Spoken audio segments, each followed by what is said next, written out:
Hello friends, welcome to my channel জাজ যাবো। আমি মনিকা।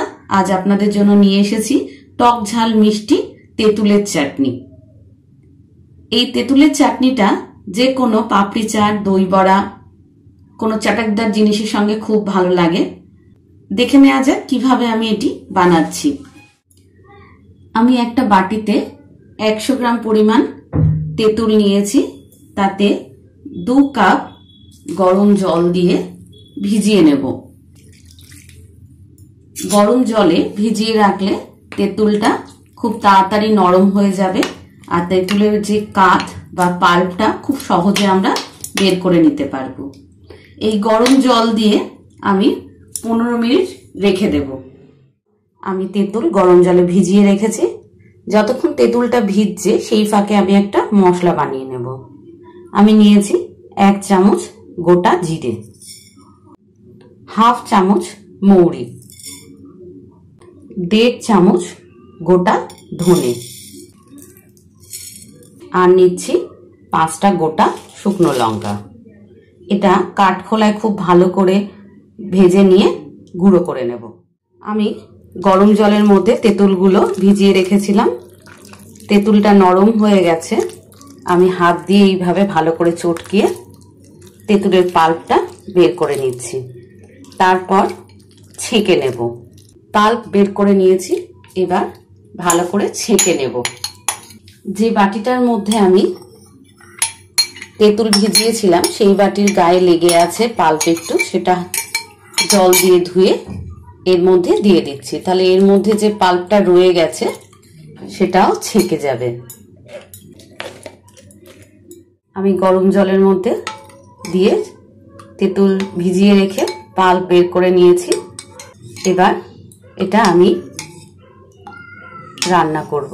কিভাবে করছি দেখতে থাকুন, সাথে থাকুন।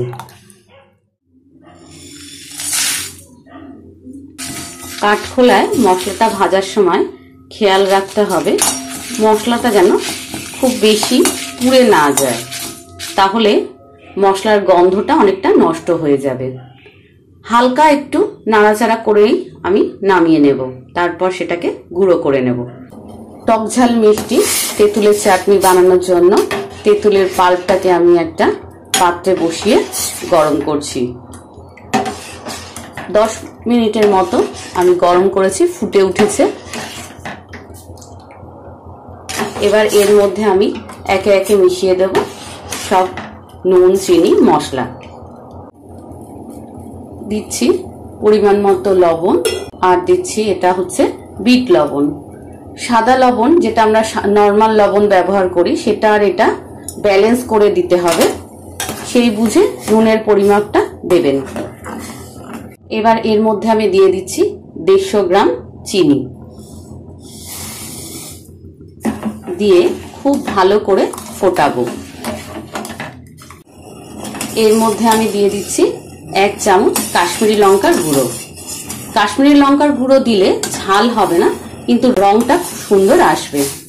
এটা অপশনাল, আপনারা চাইলে দিতেও পারেন, নাও দিতে পারেন, তবে কাশ্মীরি লঙ্কাটা দিলে রংটা খুব সুন্দর আসে। ভাজা মশলাটা আমি ভেজে নিয়ে তারপরে মিক্সার গ্রাইন্ডারে গুঁড়ো করে নিয়েছি। মশলাটা একদম গুঁড়ো পাউডার করব না, হালকা গোটা গোটা এইভাবে গুঁড়ো করব। এতে এই মশলাগুলো যখন মুখে পড়বে টেস্টটা খুব ভালো লাগবে। চিনি দিয়ে আমি 15 মিনিটের মতো ভালো করে ফুটিয়ে নিয়েছি। দেখুন আগের থেকে অনেকটা ঘন হয়ে গেছে। আমি এর মধ্যে এবার মিশিয়ে দেব আমাদের তৈরি করা ভাজা মশলার 1 চামচ দিয়ে খুব ভালো করে মিশিয়ে নেব। তেঁতুলের চাটনি তৈরি হয়ে গেছে। এর থেকে বেশি ঘন আমি করব না। আমি গ্যাস বন্ধ করে দিচ্ছি, কারণ ঠান্ডা হলে এই চাটনিটা আরেকটু ঘন হয়ে যাবে। আমি এবার ঠান্ডা হলে একটা পাত্রে ঢেলে নেব।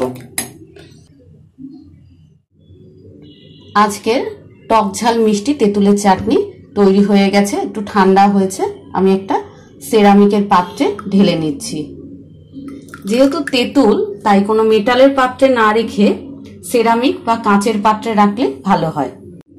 আমার আজকের রেসিপি টক ঝাল মিষ্টি তেঁতুলের চাটনি আপনাদের ভালো লেগে থাকলে অবশ্যই লাইক করবেন, শেয়ার করবেন আর কমেন্ট করে আমাকে জানাবেন কেমন লাগলো।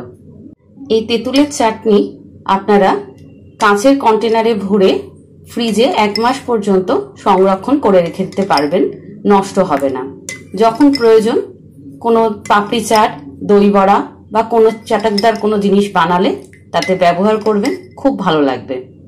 আজ এই পর্যন্ত, আবার একটি নতুন রেসিপির সাথে আপনাদের সাথে দেখা হবে।